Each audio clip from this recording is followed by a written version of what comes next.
السلام عليكم. لا تنسوا الاعجاب بالفيديو والاشتراك في القناة.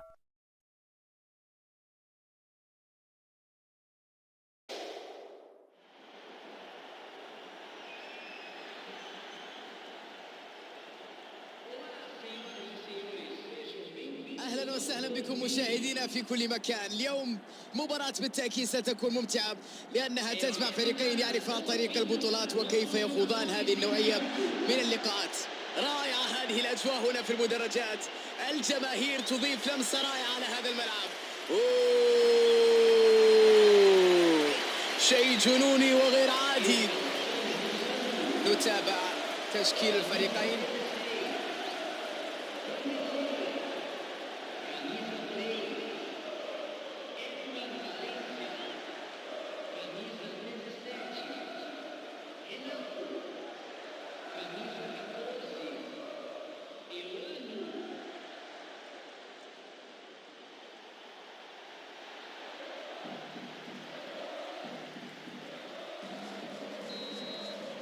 كانت مباراة صعبة جدا، عصيبة طويلة، ودائما ما تكون ركلات الترجيح هي الطريقة الأصعب لإنهاء المباراة، لكن أظن أنهم أبلوا بلاء حسنا بالسيطرة على أعصابهم والفوز.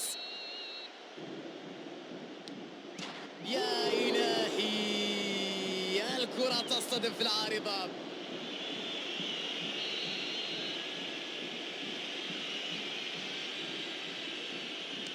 ضربة جزاء رائعة، انتظر حتى تحرك الحارس ثم لعبها ببراعة في الاتجاه المعاكس.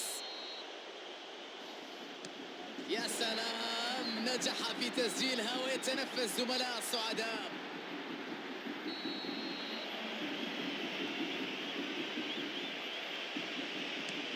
ينقذها الحارس، يا سلام.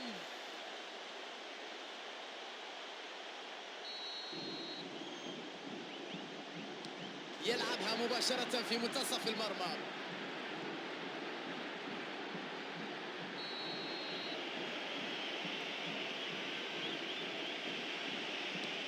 سجلها ببراعة من نقطة الجزاء.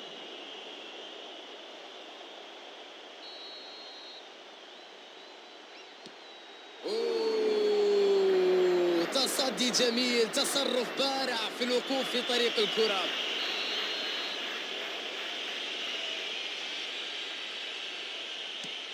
الكرة في زاوية والحارس في زاوية أخرى، وركلة رائعة.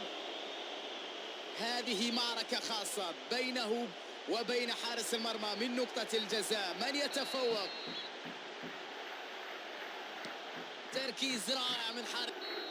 إنها صافرة النهاية. إذا تنتهي المباراة. أظهروا براعة كبيرة جدا في التعامل مع الموقف.